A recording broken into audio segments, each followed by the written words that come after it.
요한복음 20장 21절에서 22절 말씀. 우리 다 찾으신 줄로 알고 다 같이 요한복음 20장 21절에서 22절 합독하시겠습니다. 시작. 예수께서 또 이르시되 너희에게 평강이 있을지어다. 아버지께서 나를 보내신 것 같이 나도 너희를 보내노라.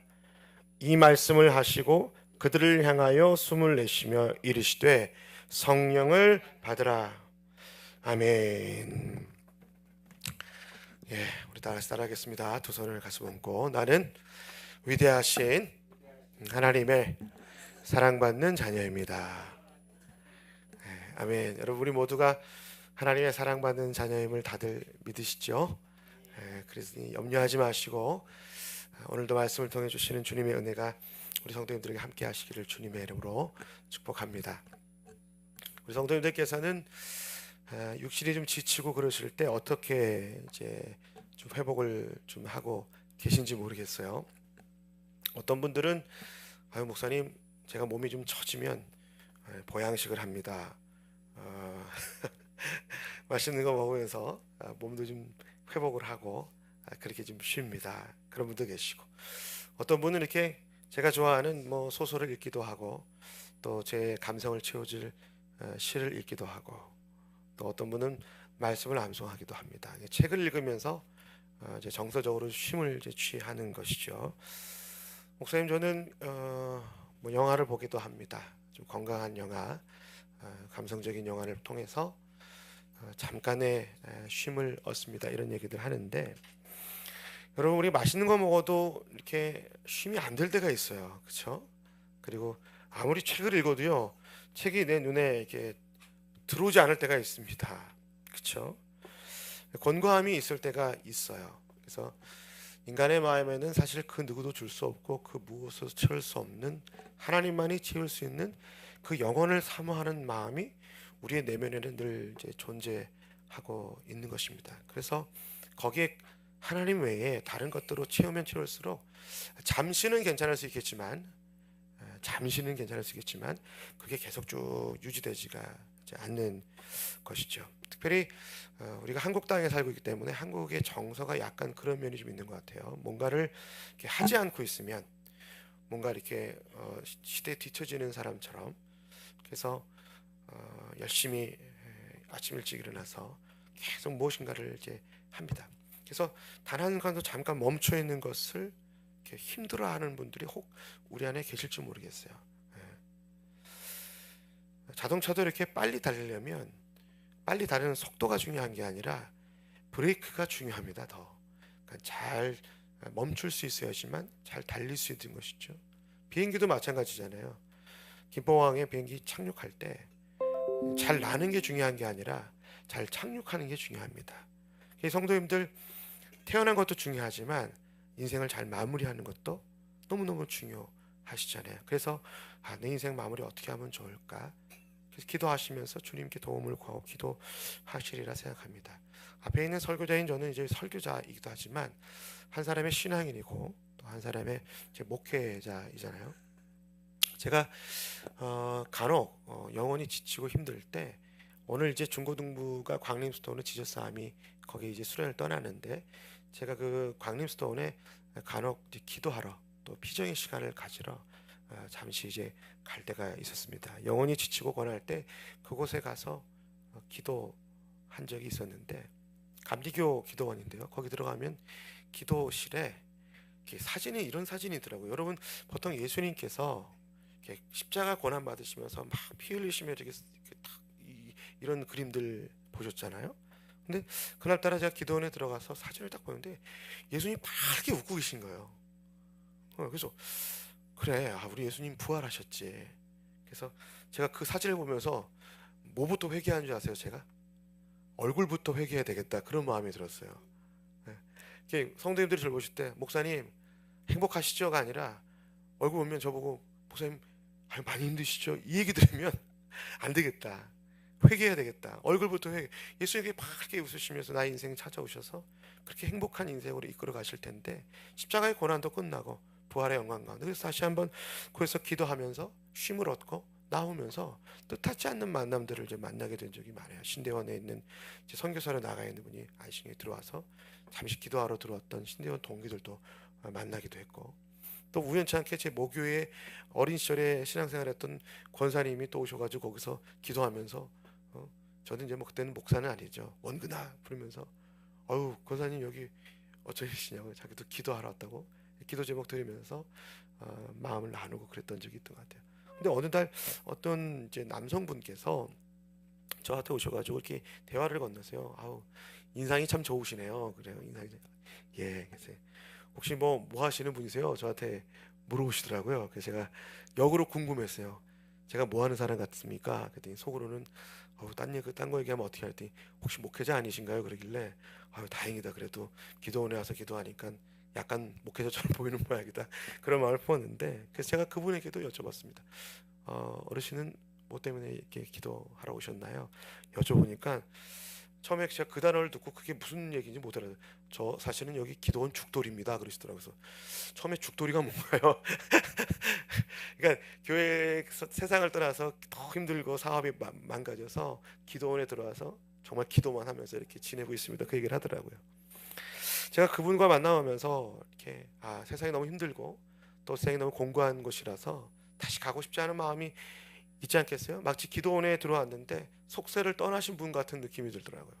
그래서 제가 기도원에 다시 내려오면서 주님은 우리에게 뭘 원하실까, 그런 생각을 좀 해보게 됐습니다. 그러면서 한 본문이 생각났어요. 그 본문이 마태복음 17장에 여러분 잘 아시는 예수님께서 수제자 베드로, 야고보, 요한을 데리고 변화산에서 우리로 말하면 아주 황홀경이 있는 행복한 수련회를 하시는 거예요. 은혜 충만하게 받았습니다. 성령의 뜨거운 불을 경험했어요. 예수님이 말씀하시는 주옥 같은 말씀을 들으셨으니 여러분 한번 상상해 보세요. 여기 단상에 예수님이 쉬어가시고 말씀 한마디 한마디 하시면 여러분 다 받아 적으려고 하지 않겠어요? 누가 말씀하시는 건데요? 예수님 말씀하시니까요. 성경에 그분에 대한 이야기인데, 그분이 앞에서 말씀하시면 주옥 같은 이야기인데, 베드로, 야고보, 요한은 강사가 누구셨냐면 예수님이셨어요. 사람도 많지 않았어요. 뭐 예수님 그 변화산에서 막 3,000명, 5,000명, 10,000명이 모였는데 단 3명 모여 계셨단 말이죠. 거기서 놀라운 경험을 했습니다. 황홀경을 경험했어요. 그러니 베드로가 뭐라 그랬어요? 예수님, 여기 이게 너무 좋습니다. 너무 좋아요. 저 이제 안 내려가도 될 것 같아요. 죽어도 좋습니다. 여기서 뭐 초막을 짓고 텐트 치면서 매일 부흥회 하시면 어떨까요? 그냥 예수님께서 아니다, 내려가야 된다. 내려가면서 귀신 들린 아들 만나면서 기도하면서 막 고치는 이런 장면이 있지 않습니까? 성경의 그 단락을 봐도 우리가 신앙을 가지고 생활을 해야 될 곳은 교회이기도 하지만, 신앙을 가지고 생활을 해야 될 곳은 어디냐면 세상이라는 거예요. 네. 우리의 진가는 너가 있는 가정에서 진가가 드러나야 된다는 것입니다. 우리가 있는 그곳에서 진가가 드러나야 되는 거예요. 우리가 신앙을 하는 이유는 생활하는 곳, 그 세상을 나아가기 위함인 것이죠. 그래서 우리 그리스도인이 나아가야 될 곳은 어디라고 끊임없이 주님 말씀하시냐면 세상 가운데 나아가라고 말씀하시는 것입니다. 그래서 직장인들에겐 직장이겠죠. 그렇죠? 목사님 은퇴했는데 뭐 어디 가야 됩니까? 어디 가는 것이 아니라 지금 내가 있는 그곳이 지구 한 바퀴를 돌면 어딜까요? 땅끝이라고 생각하라는 겁니다. 내가 서 있는 그곳이 가정이면 땅끝인 거예요. 내가 그곳이 있는 것이 주방이라면 그곳이 땅끝인 겁니다. 어떤 갤러리에 가니까 어떤 여성분이 설거지를 막 하고 계세요. 설거지를 막 하는데 그 앞에서 창문에 천사가 그 자매님을 보면서 너무 행복해하는 표정. 그 그림의 제목이 뭔지 아세요? 소명이에요. 소명. 설거지 하나를 하면서도 너무 행복한 거예요. 계란 후라이 하나를 뒤집으면서도 하나님의 임재 가운데 있었다라는 건 아니겠습니까? 여러분이 주어져 있는 그곳에서 설거지 하나 해도 그곳에서 주님의 영광을 드러내시는 여러분이 된다면 주님 말씀하시는 세상 한가운데 그리스도인으로 살아가는 신앙의 생활의 사람이 되는 것 아니겠어요? 여러분 아멘이시죠? 부활하셔서 예수님께서 오늘 처음 오셔서 샬롬 평안하라 물으시고, 주님 뭐라 그러냐면 제자들에게 아버지께서 나를 세상에 보내신 것 같이 얘들아 나도 너희를 세상에 보낸단다, 이렇게 말씀하셨잖아요. 마지막 순간에도 주님께서 제자들에게 명령하신 건 샬롬, 평강이 있으라 말씀하시면서 세상 가운데 나아가야 된다. 다시 너희들이 오늘날을 만나고 나서 부활의 영광의 주를 만나고 나서도 다시 가야 될 곳은 그곳이 세상임을 우리 주님 말씀해 주시는 것 아니겠어요? 우리 기도하는 이유가 무엇입니까? 세상 가운데 나아가기 위함입니다. 우리 예배하는 이유가 무엇입니까? 하나님의 뜻을 듣고 세상 속에 주님의 뜻을 드러내기 위함인 것입니다. 은혜 받았다고 하는 최종 지점이 무엇입니까? 그것을 세상 속에 단 한 가지라도 나누고 실천하는 것, 그것이 우리가 기도하는 이유요, 여기에 모여있는 이유인 줄로 믿습니다. 영상을 통해서 시간이 지나서 보는 교우님들께서도 그 자리 그 시간 기도하는 이유, 그 영상을 보는 이유는 머리를 채우기 위함이 아니에요. 우리의 삶이 주님의 손과 발이 되기 위함임을 잊지 마십시오. 그래서 한 걸음 한 걸음 매 순간 주님과 동행하는 것. 그래서 예수님께서 마태복음 5장 9절 7장에 산상수훈 말씀하시면 너희는 세상에 뭐라고 하라고 하셔요? 소금이요, 빛과 소금이다. 너희는 지금 세상의 소금 뭉텅이가 아니다. 세상의 소금 뭉텅이로 살아라. 아니, 만약에 뭉텅이로 살게라 하셨으면 그냥 우리 뭉쳐만 있으면 돼요. 그런데 소금으로 살아라 라는 건 뭐예요? 다른 말로 하면 흩어져서 맛을 내라, 그 말 아니겠습니까? 그거예요. 빛도 여기만 있으면 어두운데 밝힐 수 없잖아요. 세상이 어둡다고만 말하지 말고 그곳에 가서 빛을 비추라는 것입니다. 세상이 어둡다고 말하는 것이 아니라 어둡다면 우리가 빛이다, 주님이 빛이다, 그렇게 이야기하고 드러내라는 것입니다. 후레쉬가 가장 빛나는 순간이 어딘 줄 아세요? 어두울 때잖아요. 어두울 때잖아요. 여러분, 문제는 무엇입니까? 그런데 우리가 세상 가운데 나아가도 로마서 7장의 사도 바울처럼 두 마음이 싸우는 거예요. 자꾸 하나는 하나님의 법을 섬기기 원하는데 하나는 자꾸 내 마음의 하나님의 법을 섬기기 원하는 두 마음의 법과 성령의 법이 싸웁니다. 그러니 우리가 세상 가운데 빛처럼 소금처럼 살 수가 없어요. 살고자 해도 그것이 내면에서 일어나지 못하는 나의 연약함 때문이잖아요. 그래서 우리는 날마다 누구를 구하면 성령을 구하지 않습니까? 성경에 보니까 세상 속에서 세상이라는 그라운드에서 아주 멋지게 쓰임 받은 사람이 있습니다. 엘리야라는 사람 얼마나 멋졌어요, 그렇죠? 막 기도하면 불이 떨어지고 막 하늘의 역사를 경험했습니다, 그렇죠? 그 당시에 아주 스타였다고 해도 과언이 아닐 거예요. 그런데 이분이 이세벨의 협박에, 그 자매님의 협박에 두려워가지고 로데담에 숨어서 막 나 아무것도 못하겠다고 탁 있을 때 하나님이 천사 보내셔가지고 우리 막 김수근 장로님이나 이렇게 막 마사지 해주는 것처럼 막 몸도 풀어주고 싶겠죠. 막 먹을 것도 갖다 줘가지고 막 회복도 시켜주고 막. 아니, 그렇게 멋지고 그렇게 강했던 사람이 어쩜 그렇게 뚝 떨어지나요, 사람이? 그런데 이런 사람이 있는, 세상에서 이런 사람이 있는가 반면에 박진감 넘치진 않아요. 적극적이진 않습니다. 그러나 소극적이었던 오바다 같은 선지자도 있었거든요. 오바다가 얼마나 지혜로운, 소극적이었지만 적극적이지 않았지만 50명씩 100명씩 아합의 공례 대신으로 있다가 정말 엘리야처럼 크게 막 멋지게 하는 걸 소금처럼 막 빛처럼 숨어가지고 막 선교사님들, 선지자님들 일로 오세요. 그래서 그 사람들 먹이고 입히고 살렸어요. 여러분, 엘리야를 성경에서 표현하지만 바알과 아사라상에 무릎 꿇지 않았던 7,000명이 있었다. 이름이 7,000명을 다 기록하지 않았지만 그렇게 무명의 사람이 있었다라는 거예요.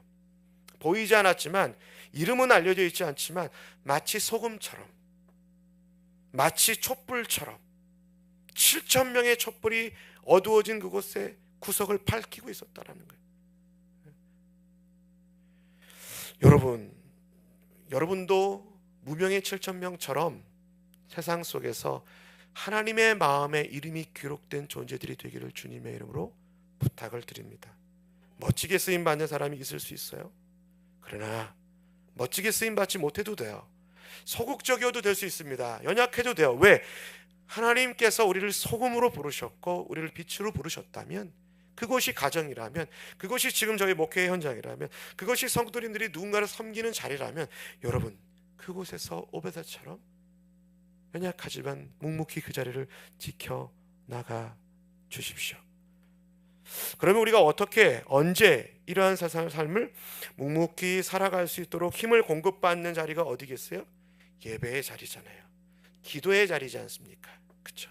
하늘의 문이 열리고 말씀이 하늘의 별처럼 내 심령 가운데 부어졌을 때, 이곳에 들어올 때 세상에 근심 붙들려 왔다가도 말씀에 붙들려 나갈 때 하나님의 손에 붙들려 이성전 나가야 되는 것 아니겠습니까?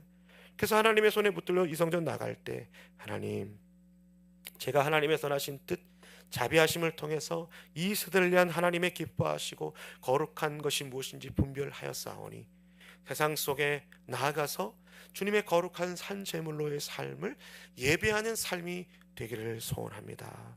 이렇게 기도하면서 분별함에 세상 속으로 나아가는 것. 자, 그러면 주님께서 얘들아 샬롬, 이제 너희를 세상에 보내노라 라고 하는 건 뭐예요? 빛과 소금 되라는 말을 우리로 표현하면, 우리말로 뒤집어 바꾸면 너희들이 세상의 대안이 되어주면 좋겠다. 이 세상에 대안이 없다고 얘기하는데 여기 대안이 있습니다. 하나님의 말씀에 대안이 있고 진리의 성령께서 우리를 도우시면 우리의 민족이 말씀의 검을 가지고 이 말씀대로 살아가면, 마치 성경은 인간을 창조하신 인간이 어떻게 하면 행복할지를 가장 잘 만든 사용 설명서인 이 성경 안에 답이 있습니다. 이 대안을 가지고 세상 속에 나아가 말씀으로 복음을 전하는 것이 바로 우리를 주님께서 영혼의 119 대원으로 부르신 것 아니겠습니까? 가족 중에 죽어가는 사람, 지금 심폐소생술을 해야 되는 분 없나요? 영혼의 호흡을 못해 홀딱홀딱 지금 숨 넘어가는 분 없습니까? 말씀의 인공호흡을 해야죠. 기도의 인공호흡을 해야죠. 세상 가운데 들어가야죠. 설렁탕 드셔보셨죠? 설렁탕. 요즘에는 저염식이라고 해서 소금을 안 넣으시는 분들도 많더라고요. 근데 설렁탕 소금 안 넣으면 설렁탕은 썰렁합니다. 얼마나 맛이 없는지. 소금을 착착 뿌리면요, 언제 그랬냐는 듯이 죽었던 사람도 살릴 것처럼. 그래서 보통 요리 못하시는 분, 요리 잘하는 우리 배태균 목사님 요리 엄청 잘하시잖아요. 요리 못하는 나 같은 경우는 기적의 가루를 뿌린단 말이죠. 된장국도 김치찌개도 뭐 우리 이래가 아빠 국은 다른 국인데 국물 맛은 다 똑같아. 거기에 넣는 가루가 뭔지 아세요? MSG입니다. MSG. 라면 스프 같은 거. 이거 비밀인데 아무도 말씀하지 마세요. 여러분이 그 비밀의 마법의 가루가 되십시오. 세상 속에서 맛이 없는 설렁탕을 먹는 세상이라고, 어쩜 이렇게 세상에 맛깔이 없냐라고 하지만, 아버지께서 여러분을 세상의 설렁탕으로 보내셨을 때 여러분을 소금으로 보내시고 계신 겁니다. 세상에 맛깔을 낼 수 있는, 그래서 그리스도의 샬롬, 평강을 전할 수 있는 저와 우리 사랑하는 예수비전의 성도님들이 다 되셨으면 좋겠습니다.